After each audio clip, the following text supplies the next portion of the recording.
Assalamualaikum warahmatullahi wabarakatuh.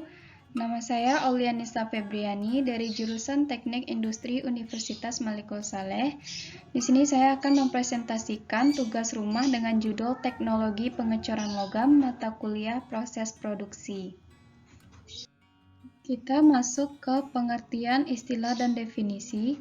Pengecoran atau casting atau foundry adalah salah satu metode pembuatan atau pembentukan produk melalui pencairan logam di dalam tungku peleburan, kemudian dituangkan atau dicor ke dalam rongga cetakan yang memiliki bentuk geometri seperti produk akhirnya. Salah satu ciri khas dari pengecoran ini adalah selalu terjadi pelelehan atau pencairan dan pembekuan logam secara berurutan. Pengecoran logam dapat dilakukan untuk bermacam-macam logam seperti besi, baja, paduan tembaga, serta paduan lain sebagainya. Sekarang tentang klasifikasi pengecoran. Berdasarkan pada jenis cetakan yang digunakan, proses pengecoran dapat diklasifikasikan menjadi dua kategori, yaitu yang pertama pengecoran dengan cetakan sekali pakai. Proses pengecoran yang menggunakan cetakan sekali pakai, produk coran dapat dikeluarkan dari cetakan dengan cara menghancurkannya. Dengan demikian, setiap pengecoran selalu dibutuhkan cetakan yang baru, sehingga proses pengecoran memerlukan tahapan dan waktu yang relatif panjang. Yang kedua, pengecoran dengan cetakan permanen. Pada pengecoran dengan cetakan permanen, cetakan dapat digunakan berulang. Cetakan permanen umumnya terbuat dari bahan logam. Dengan demikian, secara keseluruhan, proses pengecoran menjadi lebih cepat dibandingkan dengan pengecoran cetakan sekali pakai. Logam yang dicor harus mempunyai titik lebur yang lebih rendah daripada titik lebur logam cetakan. Kelebihan proses pengecoran, yang pertama dapat mencetak bentuk kompleks, lalu beberapa proses dapat membuat bagian atau part dalam bentuk jaringan, baik bentuk bagian luar maupun bentuk bagian dalam, lalu dapat mencetak produk yang sangat besar, dapat digunakan untuk berbagai macam logam, beberapa metode percetakan sangat sesuai untuk keperluan produksi massal.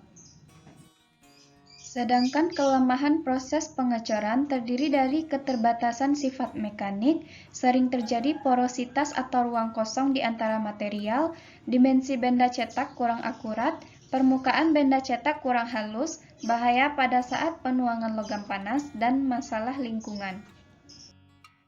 Kemudian, tentang teknik pola pengecoran logam. Pola merupakan gambaran dari bentuk produk yang akan dibuat. Pola dapat dibuat dari kayu, plastik, atau polimer atau logam. Hal yang diperhatikan dalam menentukan pola, yang pertama, pola harus mudah dikeluarkan dari cetakan, yang kedua, penempatan inti harus mudah, yang ketiga, sistem saluran harus dibuat sempurna untuk mendapat aliran logam cair yang optimum. Sekarang kita masuk ke jenis-jenis pola. Yang pertama yaitu pola tunggal atau solid pattern. Biasanya digunakan untuk bentuk produk yang sederhana dan jumlah produk sedikit. Yang kedua yaitu pola belah atau slit pattern. Terdiri dari dua buah pola yang terpisah sehingga akan diperoleh rongga cetak dari masing-masing pola. Bentuk produk yang dihasilkan rumit, tetapi proses cetakan lebih mudah dari pola tunggal.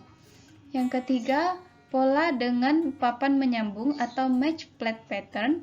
Pada pola ini, dua bagian pola belah masing-masing diletakkan pada sisi yang berlawanan dari sebuah papan kayu atau plat besi.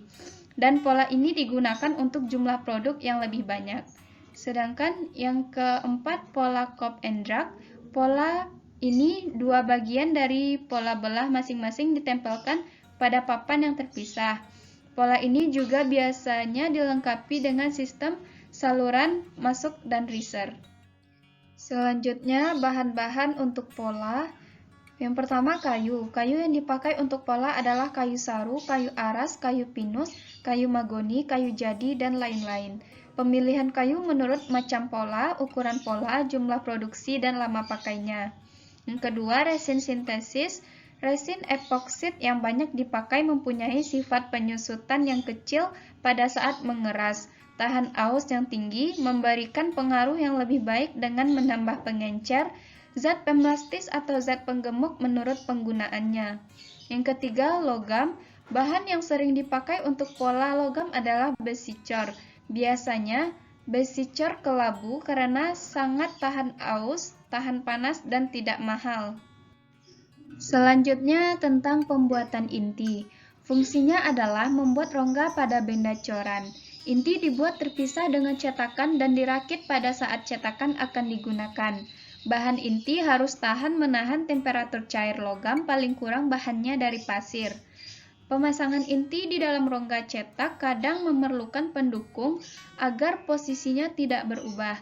Pendukung tersebut disebut dengan chaplet, yang dibuat dari logam yang memiliki titik lebur benda cor. Seperti yang kita lihat pada gambar A, inti disangga dengan chaplet. Dan pada gambar B, ini merupakan dari bentuk chaplet. Sedangkan pada gambar C, hasil coran dengan lubang pada bagian dalamnya. Lalu, teknik cetakan pengecoran logam. Seperti yang sudah kita bahas pada slide ketiga, bahwa proses pengecoran dapat diklasifikasikan menjadi dua kategori, yaitu pengecoran dengan cetakan sekali pakai dan pengecoran dengan cetakan permanen. Nah, pada cetakan pasir merupakan cetakan yang paling banyak digunakan karena memiliki keunggulan. Yang pertama, dapat mencetak logam dengan titik lebur yang tinggi seperti baja, nikel, dan titanium. Yang kedua, dapat mencetak benda cor dari ukuran kecil sampai dengan ukuran besar. Yang ketiga, jumlah produksi dari 1 sampai jutaan. Tahapan pengecoran logam dengan cetakan pasir.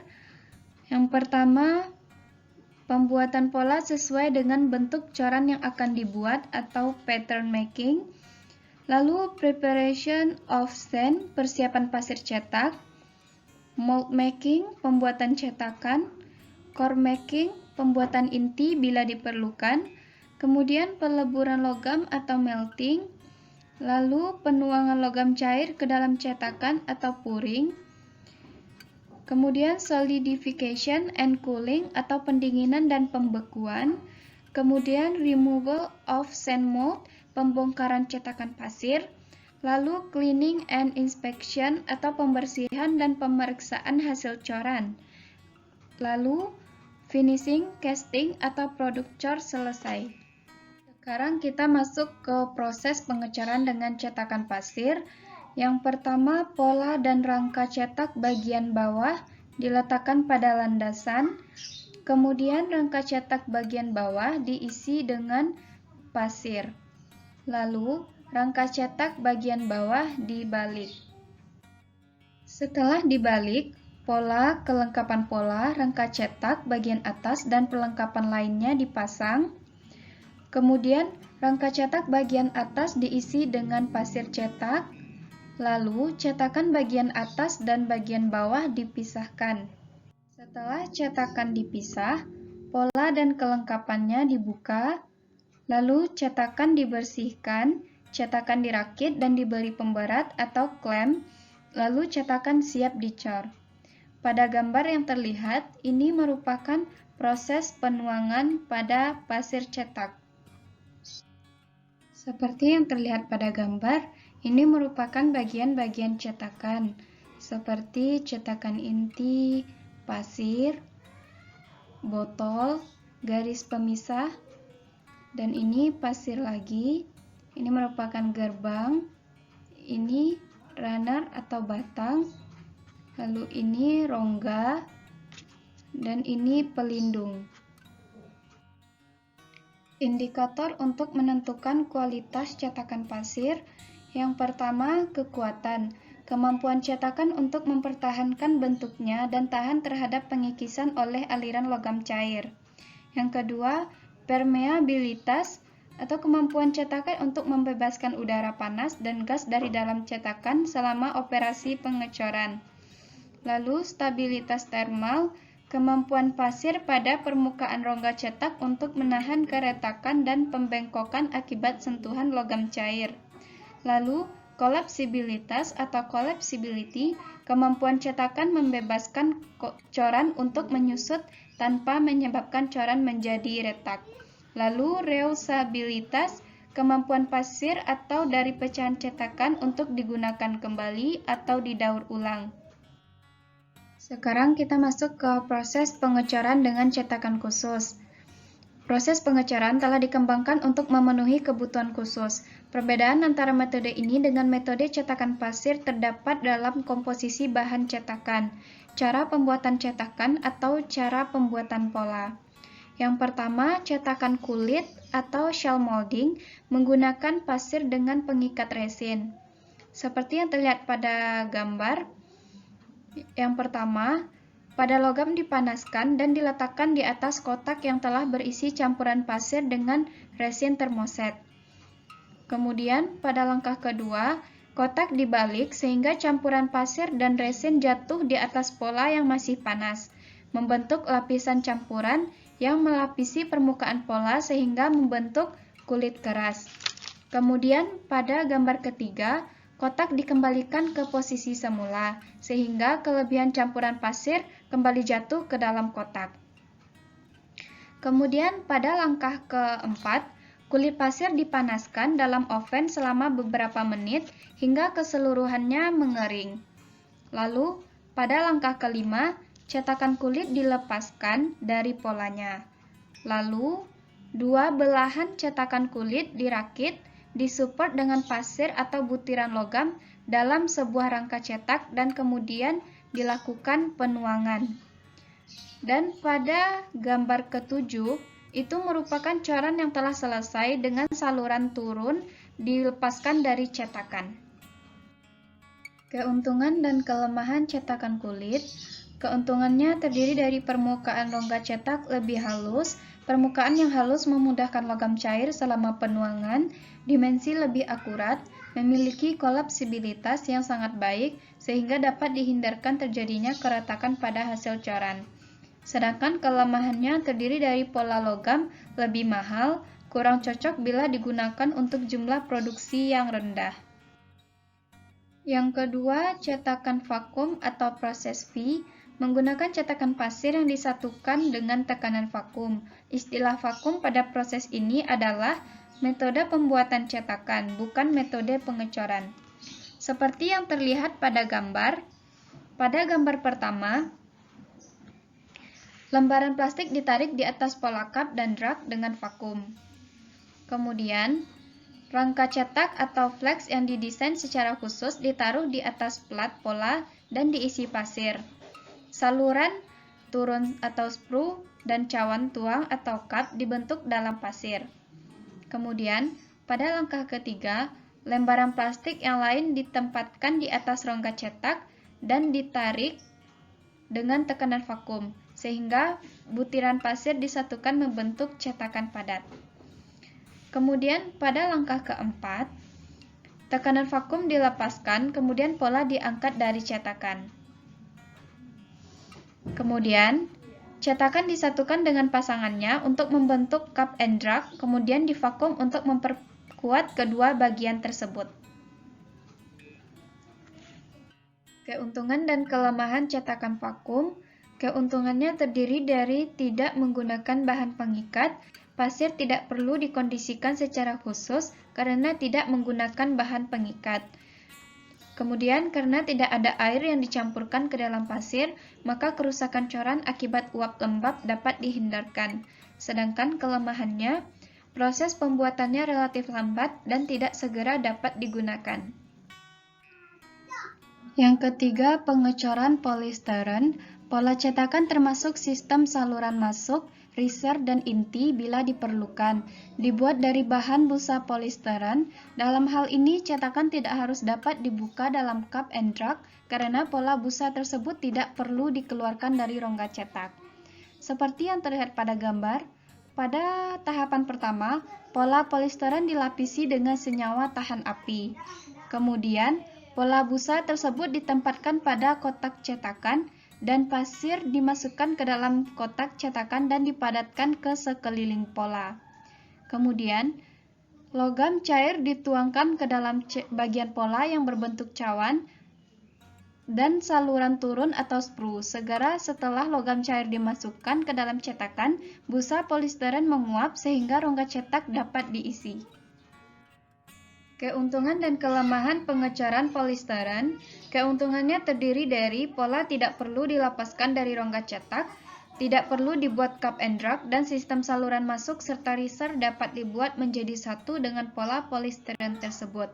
Sedangkan kelemahannya terdiri dari pola polistiren merupakan pola sekali pakai sehingga dibutuhkan pola baru setiap kali pengecoran, dan biaya pembuatan pola mahal. Yang keempat yaitu proses pengecoran presisi atau investment casting. Dalam proses pengecoran ini, pola dibuat dari lilin yang dilapisi dengan bahan tahan api untuk membuat cetakan. Sebelum lilin tersebut mencair terlebih dahulu dan dikeluarkan dari rongga cetakan. Pola lilin dibuat dengan cetakan induk atau master die dengan cara menuang atau menginjeksikan lilin cair ke dalam cetakan induk tersebut. Seperti yang terlihat pada gambar, yang pertama pola lilin dibuat, kemudian pada langkah kedua beberapa pola ditempelkan pada saluran turun atau sprue membentuk pohon. Kemudian pada langkah ketiga, pohon pola dilapisi dengan lapisan tipis bahan tahan api. Kemudian seluruh cetakan terbentuk dengan menutup pola yang telah dilapisi tersebut dengan bahan tahan api sehingga menjadi kaku. Kemudian pada langkah kelima, cetakan dipegang dalam posisi terbalik, kemudian dipanaskan sehingga lilin meleleh dan keluar dari dalam cetakan.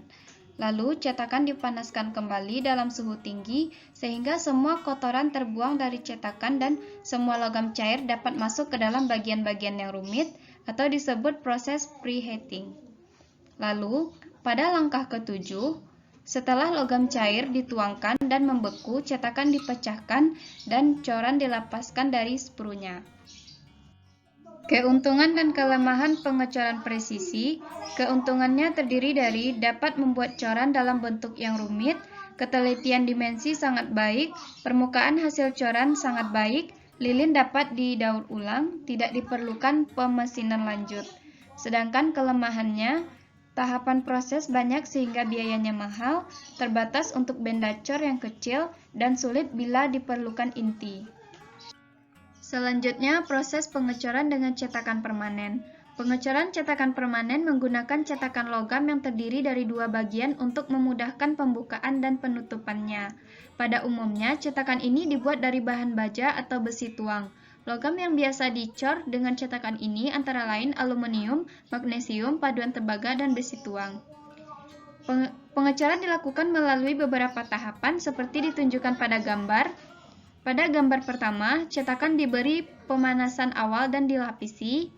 Kemudian inti atau bila digunakan dipasang dan cetakan ditutup. Kemudian logam cair dituangkan ke dalam cetakan. Dan pada langkah keempat, cetakan dibuka. Dan pada gambar kelima, ini merupakan produk coran yang dihasilkan. Nah, begitulah hal yang saya ketahui dari teknologi pengecoran logam. Semoga dengan adanya video ini bisa menambah pengetahuan kita tentang teknologi pengecoran logam. Untuk sumber dan penjelasan penggunaan cetakan pasir lebih rinci bisa dilihat linknya di deskripsi. Salah dan kurang, saya mohon maaf. Assalamualaikum warahmatullahi wabarakatuh.